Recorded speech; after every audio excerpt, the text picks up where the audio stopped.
Hello, আসসালামু আলাইকুম। ওয়ালাইকুম আসসালাম। কে বলছেন? সাথী। সাথী, কেমন আছেন আপনি? ভালো আছেন? আছে, আল্লাহ কোনোরকম রাখছে, ভালো রাখছে। মাশাআল্লাহ, ভালো আছেন। সাথী, কোথা থেকে বলতেছেন? আপনার দেশের বাড়ি কোথায় সাথী? দেশের বাড়ি চাঁদপুর। চাঁদপুরের মেয়ে। কোথায় থাকেন এখন আপনি? থাকি চাঁদপুরে থাকি আরে। আচ্ছা, দেশের মেয়ে, দেশেই আছেন। তো সাথী, ফ্যামিলিতে কে কে আছে? আপনার বাবা মা আছে, ভাই বোন আছে? না, ছোট একটা বোন আছে আর আমি আছি আর আমার নানু আছে। আচ্ছা আচ্ছা, ঠিক আছে। আপনার বাবা মা কোথায়? আর বাবা বিয়ে করে চলে গেছে। মা মা নাই। মারা গেছে? হ্যাঁ। আচ্ছা আচ্ছা। আপনার নানি কি করে এখন? নানি কি করে? কিছু করে না, বাসাতে থাকে আরে। আর আপনি এখন কি করতেছেন? আমি কি করবো, টুকটাক কাজ করি আরে। ঠিক আছে। তো দর্শক, শুনতে থাকুন আজকে সাথীর জীবনের গল্পগুলা। যেহেতু বাবাও নাই, মাও নাই, এতিমই বলতে গেলে, তো তার জীবনের গল্পগুলো আপনাদের সামনে তুলে ধরছি। সাথীর সাথে আপনারা সরাসরি যোগাযোগ করতে পারবেন। ধৈর্য সহকারে ভিডিওটি দেখলে মোবাইল নাম্বার পেয়ে যাবেন, সরাসরি যোগাযোগ করতে পারবেন সাথীর সাথে। তো সাথী, যেখানে আছেন নিজেদের বাড়িঘর না বাসা ভাড়া নিয়ে থাকেন? না, বাসা ভাড়া নিয়ে থাকি। ঠিক আছে। তো এখন এই যে আপনার টুকটাক যে কাজ বাজ করেন, এটা দিয়ে আপনাদের সংসারটা চলে এখন?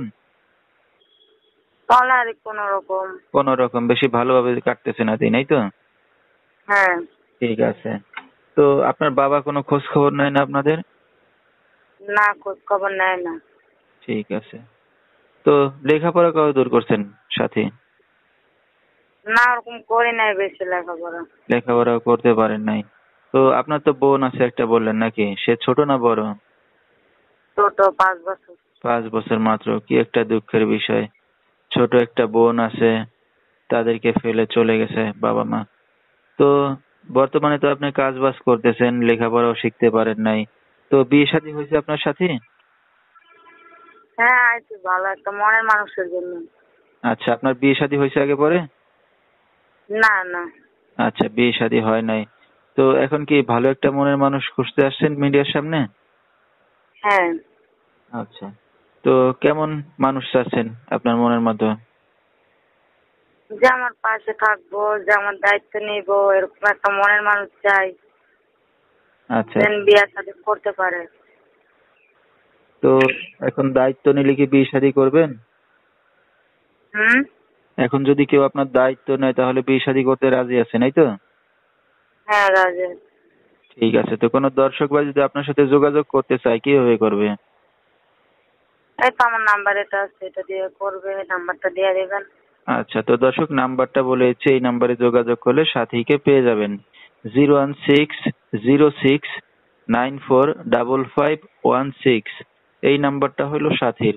তো সাথী, আপনি একটা অবিবাহিত যুবতী মেয়ে, রাত বেরাত্রে অনেক দর্শক আপনাকে ফোন দিবে, কোনো সমস্যা হবে? না, সমস্যা হবে না। যদি খামাখামি ফোন দিয়ে বিরক্ত করতে সমস্যা হবে। যদি দায়িত্ব না নেয় কিভাবে কথা বলবো? আচ্ছা আচ্ছা, মানে চাচ্ছেন যে আপনাকে বিয়ে শাদী করবে বা দায়িত্ব নেবে, তারা যাতে আপনাকে ফোন দিয়ে কথা বলে, এই তো? হ্যাঁ।